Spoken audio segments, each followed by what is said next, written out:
Everyone, welcome to another vlog that I'm making. That I haven't done one of these in a while anyway. So, um, I'm making one. I'm making one about horror films, horror games, horror TV shows, horror books, horror everything. Because I really don't want to sound like a pretentious snob here, but I don't like the direction that the majority of horror has gone in lately. And I admit that a lot of this is directed at specifically video games and movies. More so than anything else. 'Cause I don't hate all horror that's come out lately. I'm not like one of those nostalgic snobs or anything like that. It's nothing like that. It's just with the advent of things like home video and I guess nowadays it's just the ease of it, how easy it is to make movies in general. And I actually come to think of it, how many more indie games we're getting. You get this. It's like the market is flooded with cliche, predictable, formulaic nonsense. It's not even really horror anymore. A lot of it is, not all of it, but a lot of it is cheap jump scares, and a lot of it, it's just not even real horror. It's just not really, it's just like a temporary scare. And I don't know, what I really think it started with was this. Okay, not the town that dreaded sundown specifically, but I mean slasher films. And I know the town that dreaded sundown wasn't the first, and there's a big debate on what the first was. I'm not getting into that. I'm not opening that can of worms. It's not what this is about. But what I do recognize is with the advent of slasher films, and this is especially true in the 80s more so than any other decade, it was a lot of generic, repetitive, copy and paste movies that were cheaply made, quickly made, and they were made just maybe on like $1 million or something like that. And they were designed to make like 5-6 million, so they still turn a profit on very little money. And it became such a cliche that, in my opinion, it kind of ruined horror. And it was only made worse when you kept bringing in the fact that it's so much easier now. It's been over the last 40 years. It's become easier and easier and easier to make a movie. Not a good movie, but a movie nonetheless. And over the last 10 years, it's become easier and easier to make your own video games from home. Now, people have been doing it for decades. I get that. And the Atari 2600 didn't have a lockout chip, blah, blah, blah. Again, can of worms I'm not trying to get into. But it's become such a cliche now to have jump scares because, in my opinion, because of slasher films, that it's kind of ruined horror. It's made it not fun anymore. I mean, you can do jump scares and do it right. You can take that formula and do it right. In fact, some slasher films, even, in my opinion, do it really well. But those that do are not the ones that copy and paste the, same generic formula. I mean, you can only deviate so far. I get it. You're going to have some cliches, but why so many in so many films? And it's not just films. Let me give you a video game and I'm going to lose a lot of people with this one. Watch this. Think about a lot of the horror games that have come out the last couple of years. 2014 was a big boom year for horror-themed video games, survival horror, whatever. A lot of them were cheap Slender Man clones, for one thing. I know that was going on before that. Again, semantics. We don't need to get into that. A lot of them were 3D. You walk around with a flashlight or something like that, kind of like an Amnesia knockoff or whatever else. You defenseless for the most part, and some of them you did have defense. And you go around, things jump out at you and scare you, they kill you, and they take place in the same generic settings, like a psych ward or a hospital or a haunted mansion or something like that, or your house. You never see it take place in a haunted strip club or anything like that. No, it's got to be the same copy-paste places. Five Nights at Freddy's, however, the first one, I think, did it right. I may lose you at first. Some people did not like the first game or any of them because they say they're cheap jump scare fest. And while I agree with that for the second one forward, not so much for the first one. The reason being, and I don't think a lot of this was intentional, but unintentionally or not, this is what it was. The first game, at least, in my opinion, perfectly replicated, almost perfectly replicated, sleep paralysis. If you don't know what that is, it's when you wake up, when you're sleeping, I think you're in your REM cycle, you wake up, you can't move, but you're conscious, but you're still in this dreamlike state, so you're hallucinating, and you see something on the wall, like a goblin eating a kitten while a lobster monster is setting your place on fire, or something like that. And you want to get up, you want to scream, you want to move, you want to run away, you want to fight them off, but you can't do anything. You're stuck in bed or whatever you're sleeping on. And you kind of get that with the original Five Nights at Freddy's game, where you're just stuck in this little chair. You can move left or right, I get it. You can close the doors, look at your camera, but for the most part, you can't get up and run away from the monsters, the animatronics, as easy as it would be. You just get up and dart out the door, right? But no, you can't. You're stuck there. You can't move. Your only defense is to keep them from coming in. And on top of that, you're in a really tight space, so it's really claustrophobic. And your only way of actually seeing them before they get to the windows is through these grainy video feeds, which are in really dark rooms, so that doesn't help you. And that is a good way of doing it. Granted, the sequel sucked, in my opinion, for the most part. I mean, I guess the second one wasn't too bad, but 3 and 4, I'm not getting into that, but they weren't so good. But that's a good way of doing it. It's creative, and it took place not in a haunted mansion or in a haunted house, not in a psych ward, not in a hospital. No, it didn't take place in some old abandoned factory or whatever else, whatever generic trope you can think of. No, it took place in a kid's restaurant, like a Chuck E. Cheese-like place. Fucking brilliant. A new environment, very claustrophobic, you're extremely defenseless. You know, all of that goes so well together. And that will stick with you. Generic, copy-paste, you know, we're in a psych ward, a bunch of mental patients come out and attack you. That's not going to stick with you. That's been done so many times. It's all just going to blend together, right? It's going to be like white noise, essentially. I mean, not noise, but you know what I mean.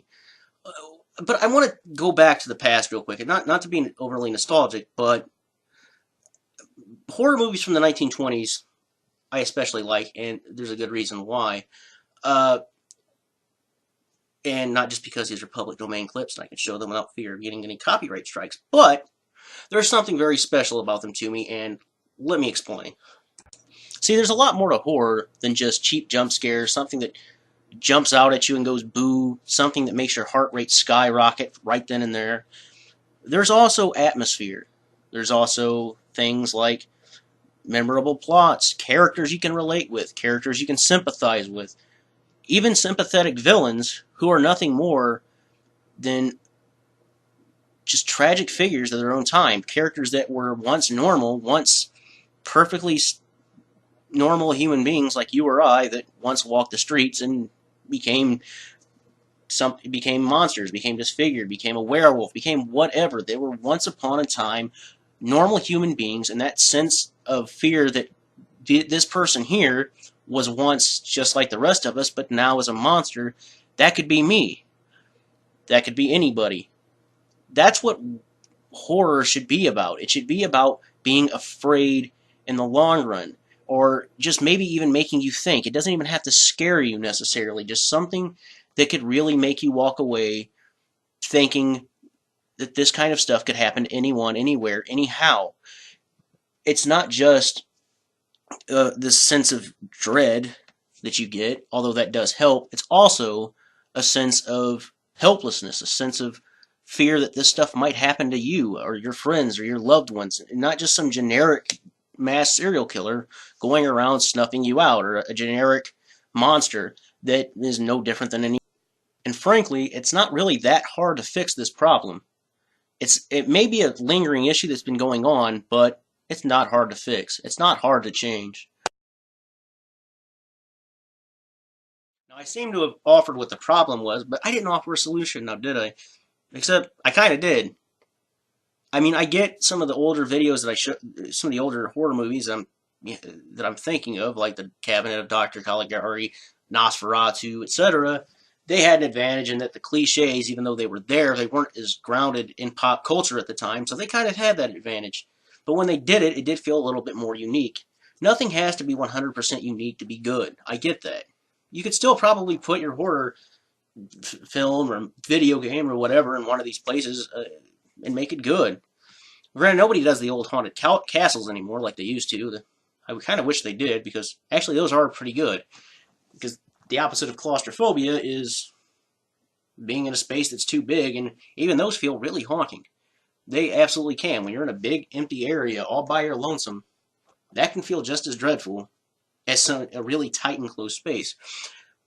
But a big solution is location. I would say if I could offer any solution to anybody who's interested in making horror anything, one of the biggest pieces of advice I could give you is put it in a different location. Don't think about places that people are already afraid of, because they're already scared of that. You're not bringing anything new to the table. You're just following a formula. If you want to bring something new to the table, put your horror film or video game or whatever in a place that people feel 100% comfortable at. Make them scared of that. Make them scared of the toy store or the strip club, like I said earlier, or maybe a sports arena. These places people go that they have no dread there at all. Just put it there. Put some kind of threat there. It doesn't have to be unique. It doesn't have to be. You could even follow a generic formula of a guy in a hockey mask or something like that. But if you do it, you have to build up the characters. You have to make the villain sympathetic. And one other thing I didn't mention, I guess I should have. I mean, look at Michael Myers and Jason Voorhees. Okay, they did become generic slasher villains, especially with all the sequels. But don't forget, both of them started out, and I know Friday the 13th is a bit of a ripoff of Halloween, but they did start out as kids that were just basically victims of their time, and that's kind of something they copied. I should say victims of their environment, not time, but it's something that they kind of copied from older horror movies that was really good, like The Wolfman or something like that, where the main character was this normal person, and then something happened, and they wound up becoming a monster, essentially. And that's what they did with Michael Myers and Jason Voorhees. They were just normal. Well, Jason Voorhees wasn't a normal kid, but he was a kid that, for the most part, as far as we can tell, was innocent. He may have been disfigured, but he wasn't a bad kid from all what we can gather. I mean, he didn't lead a normal life, sure, but he wasn't a monster at the time. He was just a kid, right? Michael Myers, just a kid, and then he kills his sister. And then he basically snaps, goes to a psych ward, and for the rest of his life, he goes around killing people. All right, that actually last part was pretty stupid. They should just kill him after the first one and left it be. It would have been a timeless classic. I don't like this. I don't like the Halloween sequels. I guess H2O was pretty good. I mean, it did ignore. Thank God it ignored all the sequels. So I guess that one was okay. I liked that one, but most of them sucked. Those are the types of horror things that anybody making horror should strive for. Strive for something different. Strive for a sympathetic villain, not just sympathetic heroes. Don't just copy and paste your characters. Don't just make them a stoner and then a jock, a stupid blonde. You know, I'm not saying blondes are stupid, by the way, but it is a trope in horror. Don't make them the same copy and paste characters we've seen in horror over and over again. I know it's easy. I get that. I get it's easy to do that. It's easy to follow what everyone else is doing, but it's even hard. What's hard is to make something unique. I get that. It's hard to do it, but it's more rewarding too. If you can actually find an environment or a setting, characters, whatever else that is different for the most part, than what anyone else has done, you're on the right track. And if I could offer that advice to anyone, that's what I would say to do. Just don't feel like you have to follow. Do something different. You can follow a little bit, but not everything has to be the same. And I've never really been good at ending vlogs, but this is where I'm cutting it out. Hope you enjoyed the video. I know it was a little long. I know I kind of rambled at parts. I don't script these things. But if I can offer any more advice, one last thing I want to leave you with, because these are all in the public domain. You don't have to watch them in their entireties. But go back and watch some of these old horror movies. See how they used to do it. See how Lon Chaney used to do it. You know, his makeup in Phantom of the Opera was just fantastic, and in my opinion, still stands up today. Go check that out. You know, there's a lot of old horror movies. I can't list them all, but you know, you can get on Wikipedia and find some in the public domain that are considered timeless classics. So, on that note, I'm out of here. If you like what you saw, thumb me up, share me. I mean the video, not me. Don't share me. I want to be independent. Share the video with whoever, with your loved ones or your mortal enemies or whatever, people that you work with and don't care too much for. Share that with them too. And subscribe to me if you like. I do make vlogs occasionally. On that note, I hope you're all having a good day. Enjoy the rest of your evening or whatever time it is, and I'll see you later. Bye-bye.